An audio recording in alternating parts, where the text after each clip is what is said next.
Can the Amish be drafted into the US military? The short answer, yes. But chances are it probably won't happen. Legally, Amish men are eligible for the draft if the US ever reinstates it. But the Amish usually don't serve in combat. Why?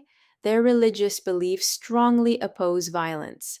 This allows them to file for something called conscientious objector status.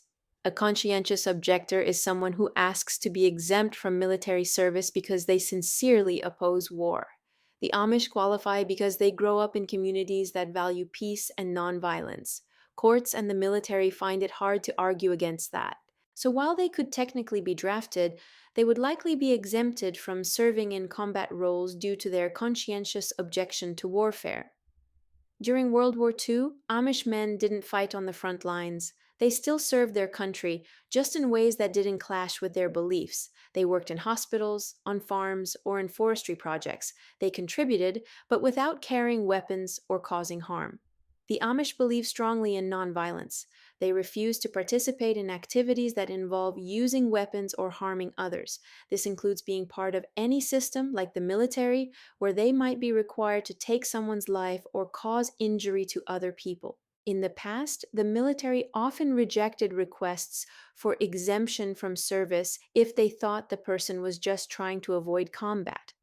However, if someone has grown up in a peaceful Amish community and sincerely opposes violence, it's hard for the military to argue against their beliefs. If the US Congress decides to bring back the military draft, your birthday and registration number determine if you get drafted. It doesn't matter if you're Amish. If your number is called, you have to report to the induction center. There, they'll assess if you're fit for military service. You can request an exemption during this process. Certain aspects of Amish life clash with military rules. For example, they strictly observe Sundays for worship and rest. That means no work, no business, and no activities that interfere with their religious practices. In a military setting, schedules are rigid and often unpredictable. Training exercises, drills, and even deployments can happen any day of the week, including Sundays. Forcing an Amish soldier to work or train on a Sunday would directly conflict with their faith. Because of this, the military is likely to grant exemptions or alternative service for Amish individuals, rather than require them to break a core part of their beliefs.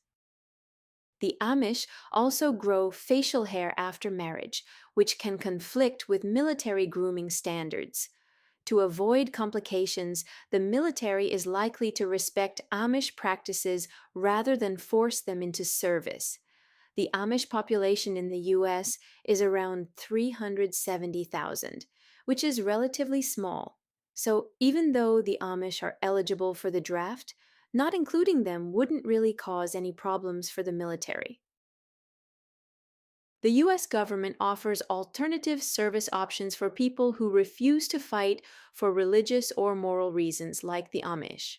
This ensures they can still do their part without going against their beliefs.